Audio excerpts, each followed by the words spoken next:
Baik, Shalom. Saya atas nama Fridolin Manepe. Saya akan mengajar hari ini materi tentang teori psikologi pendidikan.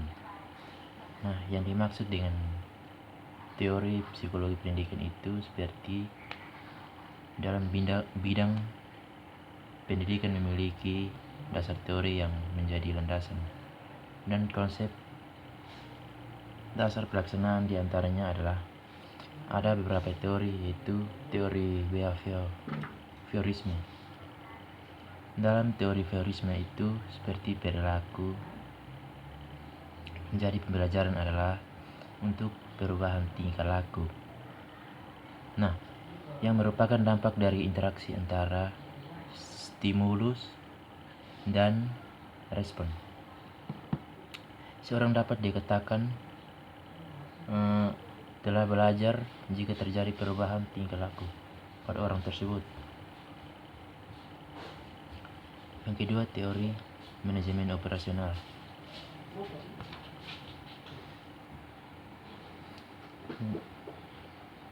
Dalam teori manajemen operasional adalah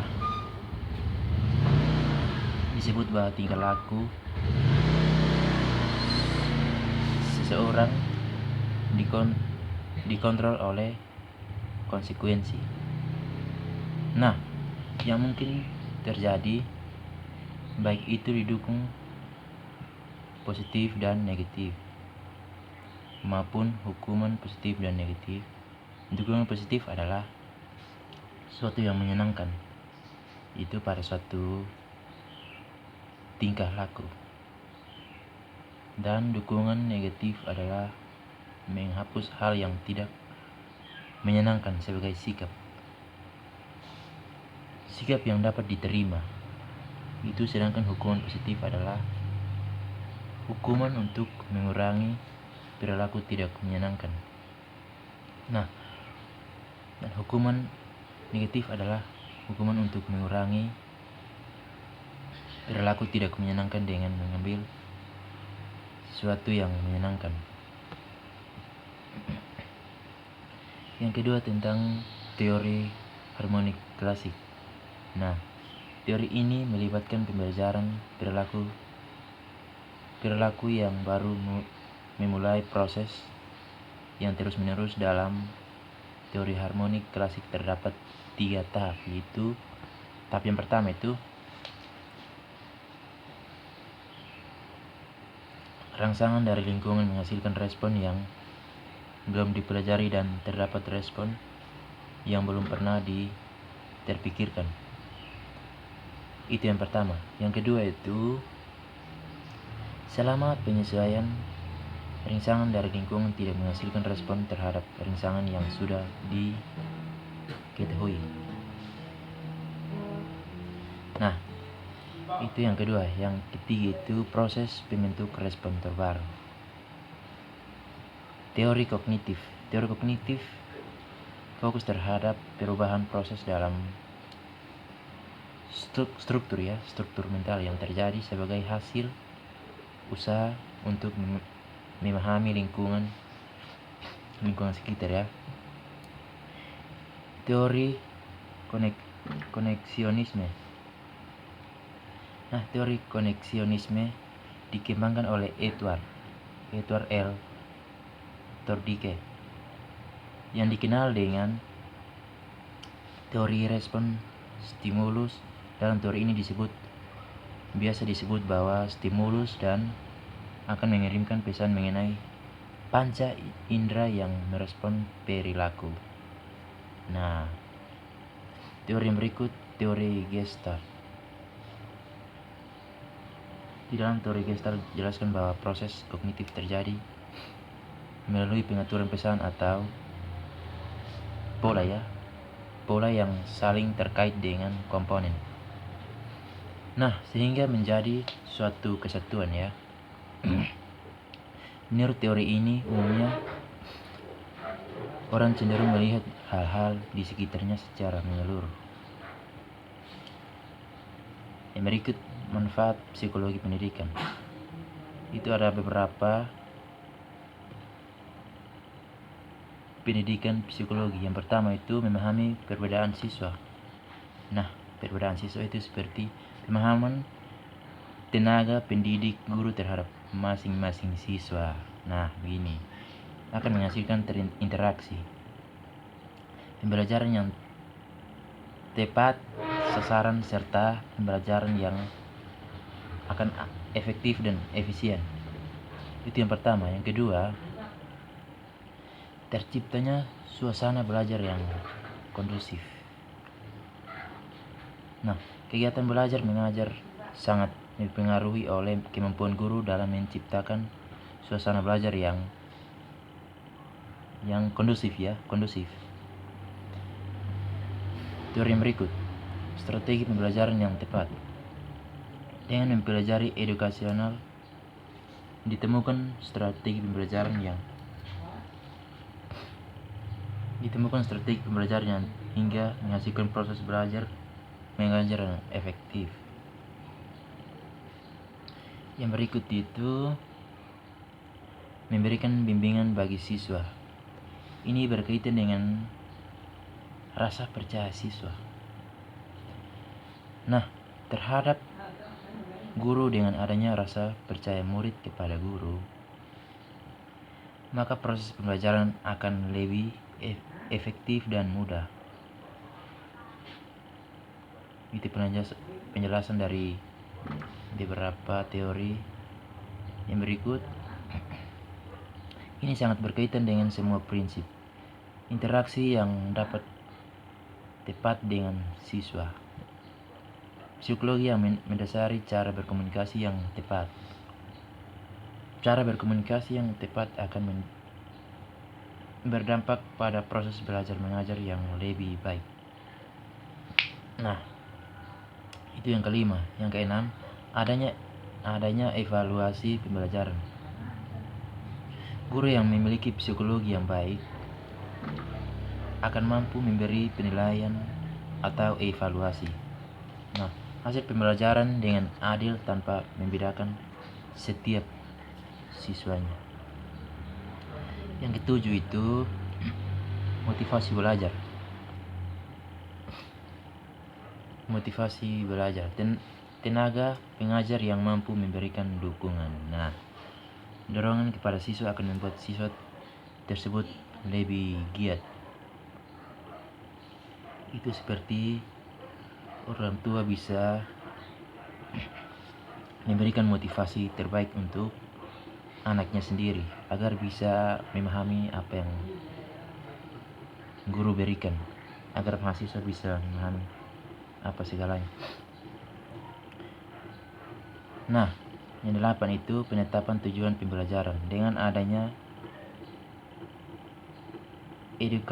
edukasional psikolog, maka guru dapat menentukan tujuan pembelajaran sesuai dengan diinginkan sebagai hasil pembelajaran. Nah, tujuan pembelajaran tersebut itu menjadi ukuran apakah proses belajar mengajar berhasil atau tidak. Yang kesembilan itu memakai media belajar yang tepat. Psikologi pendidikan juga dapat membantu penggunaan media visual, audio, motorik, dan lainnya, hingga kegiatan belajar itu mengajar menjadi lebih menarik dan menyenangkan. Yang ke-10, penyusunan jadwal pelajaran. Kondisi para siswa merupakan salah satu acuan dalam menyusun jadwal pelajaran. Bidang studi yang membutuhkan pemikiran yang rumit seperti matematika akan lebih efektif bila berlangsung pada jam-jam awal belajar, karena pikiran siswa masih segar dan mudah berkonsentrasi. Itu ya. Yang berikut itu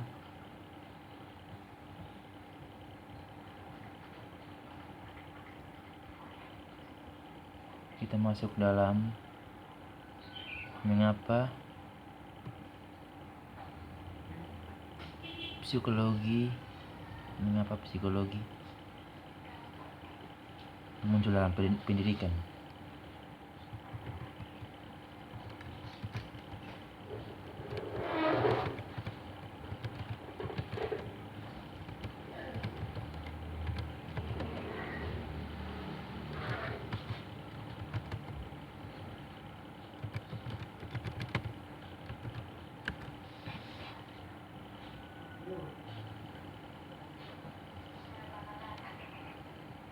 Peranan psikologi dalam proses pembelajaran.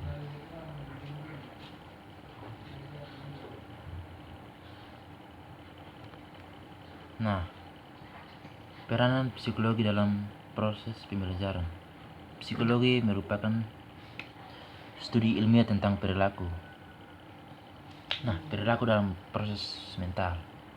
Istilah psikologi berasal dari bahasa Yunani, itu psyche ya, yang berarti jiwa, kalau tidak salah ya, yang berarti jiwa, dan logos yang berarti, kalau tidak salah ya, studi atau kajian penelitian psikologi sebagai pengetahuan ilmiah melakukan kajian atau pendidikan perilaku dan proses mental manusia melalui metode penelitian ilmiah. Nah, yang dilakukan melalui observasi, deskripsikan dan eksperimen. Metode penelitian ilmiah ini mengumpulkan berbagai informasi yang disusun secara sistematis sehingga dapat menjelaskan perilaku dan proses mental manusia. Psikologi pendidikan merupakan cabang dari psikologi yang menerapkan berbagai pandangan atau pengetahuan psikologi, ya. Pandangan atau pengetahuan psikologi itu prinsip-prinsip dan teknik-teknik psikologi dalam melakukan kegiatan pendidikan. Oleh sebab itu psikologi pendidikan menekankan penelitiannya pada aspek-aspek peserta didik sebagai manusia yang belajar. Orang tua dan guru sebagai pihak-pihak yang membantu atau mendorong itu supaya peserta didik dalam mencapai keberhasilannya belajar. Ya, seperti anak-anak yang mau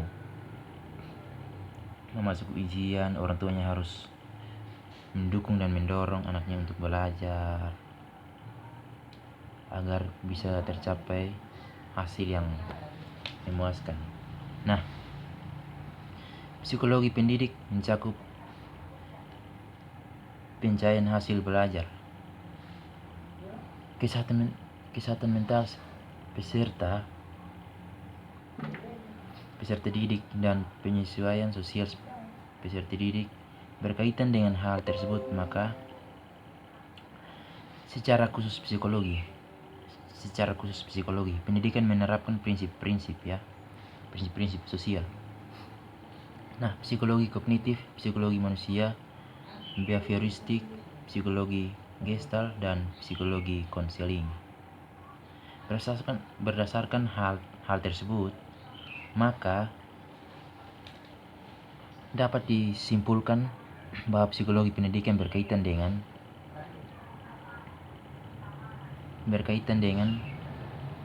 lingkungan pendidikan. Nah, lingkungan pendidikan yang mencakup efektivitas intervensi pendidikan psikologi pembelajaran.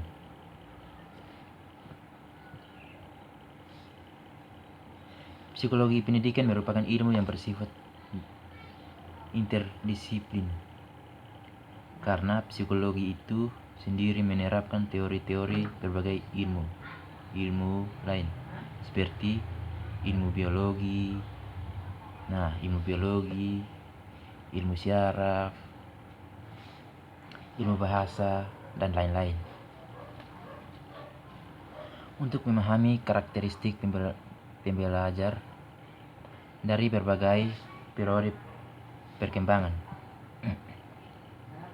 seperti anak usia dini, anak sekolah dasar, remaja dan pembelajar, maka psikologi pendidikan menerapkan teori perkembangan manusia yang mencakup perkembangan kognitif, perkembangan psikososial, perkembangan fisik dan motorik, perkembangan bahasa dan komunikasi yang lebih mudah untuk dipahami apabila diterapkan. Oke, sekian penjelasan dari saya. Terima kasih. Salam.